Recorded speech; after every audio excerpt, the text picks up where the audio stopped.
कुपवाड दुहेरी हत्याकांडावर मिरजेतील मुस्लिम समाज आक्रमक, आरोपीला फास्ट ट्रॅक न्यायालयात कठोर शिक्षा देण्याची मागणी। मिरजघर प्रमुख न्यूज। कुपवाड येथील केसरेकर दाम्पत्याच्या दुहेरी हत्याकांडाने सांगली जिल्हा हादरला आहे। या प्रकरणातील आरोपीला कठोरात कठोर शिक्षा व्हावी आणि खटला फास्ट ट्रॅक न्यायालयात चालवून पीडित कुटुंबाला तातडीने न्याय मिळावा अशी मागणी मिरजेतील समस्त मुस्लिम समाजाच्या वतीने करण्यात आली। याबाबत मंगळवारी 18 ऑगस्ट रोजी मिरज येथे उपविभागीय पोलीस अधिकारी अजय कोकाटे यांना निवेदन देण्यात आले। कुपवाड येथे 15 ऑगस्ट रोजी किरकोळ कारणावरून झालेल्या वादातून केसरेकर दाम्पत्यावर हल्ला करण्यात आला होता। या हल्ल्यात मनीषा केसरेकर यांचा मृत्यू झाला तर गंभीर जखमी झालेले त्यांचे पती मोहन केसरेकर यांच्यावर मिरज शासकीय रुग्णालयात उपचार सुरू होते। मात्र उपचार दरम्यान त्यांचाही मृत्यू झाल्याने या घटनेचे दुहेरी हत्याकांडात रूपांतर झाले। या घटनेचा मुस्लिम समाजाच्या वतीने तीव्र निषेध करण्यात आला। आरोपी फरीद अब्दुल शेख याच्यावर कठोर कायदेशीर कारवाई करून प्रकरण फास्ट ट्रॅक न्यायालयात चालवावे अशी मागणी निवेदनातून करण्यात आली। गुन्ह्याचा सखोल आणि निष्पक्ष तपास करून आरोपीला कठोर शिक्षा होईल यासाठी पोलिसांनी प्रभावीपणे बाजू मांडावी अशी भूमिका समाजाच्या पदाधिकाऱ्यांनी व्यक्त केली। तसेच आरोपीला फाशीची शिक्षा देण्याची मागणीही करण्यात आली। यावेळी अय्याज इलियास नायकवडी, सामाजिक कार्यकर्त्या इरमसबा नायकवडी, इम्रान अब्दुल मजीद मर्चंट, ॲडव्होकेट मुस्तफा मौला अली बुजुर्ग, शकील बाबा पिरजादे, महबूब अली मनेर, कामिल बागवान, असगर शरीक मसलत, सरफराज शेख,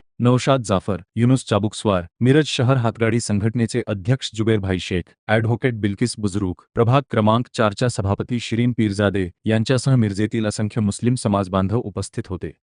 कुपवाडमधल्या झालेल्या घटनेमध्ये जे आरोपीनं कृत्य केलं आणि त्याच्यामुळे दोन्ही दाम्पत्यातले आई आणि वडील असे एका कुटुंबातले 2 जण गेले।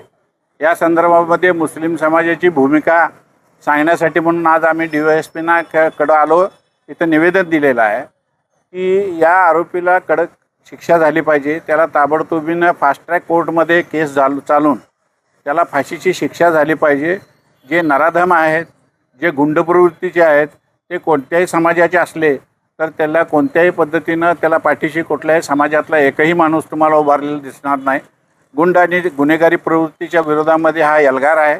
या संदर्भामध्ये मुस्लिम समाजाचे समस्त नगरसेवक, माजी नगरसेवक, जेवढे जबाबदार म्हणून इथं कार्यकर्ते आहेत, सगळ्यांच्या वतीनं आमच्या भावना व्यक्त आम्ही करत आहोत आणि कोणत्याही परिस्थितीमध्ये त्या नराधमाला फाशी झाली पाहिजे अशी सगळ्यांची मागणी आहे आणि ताबडतोबीनं फास्ट ट्रॅक कोर्टमध्ये लवकरात लवकर निर्णय व्हावा। ज्या पद्धतीनं पोलिसांनी जतच्या बिळूर प्रकरणामधली जी आरोपी होते त्यांना फाशीची शिक्षा झाली, त्याच धर्तीवर याही पद्धतीचा निकाल इथं झाला पाहिजे, याही पद्धतीची कार्यवाही इथं झाली पाहिजे अशी आमची सगळ्या समस्त मुस्लिम समाजाची मागणी आहे।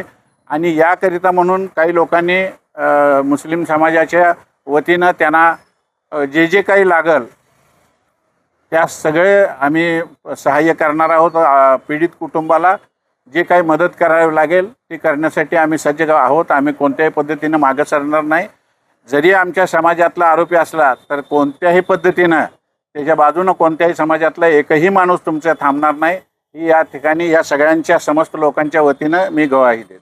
दिनांक 15 ऑगस्ट सारख्या पावन दिवशी फरीद शेख नावाच्या एका नराधमाने एक संपूर्ण कुटुंब संपवला। केसरकर कुटुंबातील नवरा आणि बायको ह्या दोघांच्यावर निर्घृणपणे वार करून त्यांना दोघांचा जीव घेतला त्या नराधमाने।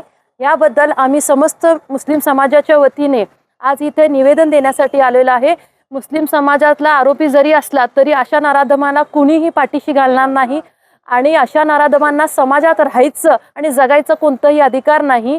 या असल्या लोकांना लवकरात लवकर पोलिसांनी तपास करून याबद्दल लवकरात लवकर चार्जशीट जमा करून फास्ट ट्रॅक न्यायालयामध्ये हे केस चालवून अशा प्रकारचा दुहेरी खून, निर्घृणपणे झालेला दुहेरी खून हा रेअरेस्ट ऑफ रेअर केसमध्ये मोडत असल्याने त्या आरोपीला लवकरात लवकर फाशीची शिक्षा मिळावी अशी आमच्या सर्वांची मागणी आहे आणि त्याबद्दल आम्ही आज निवेदन दिलेलं आहे।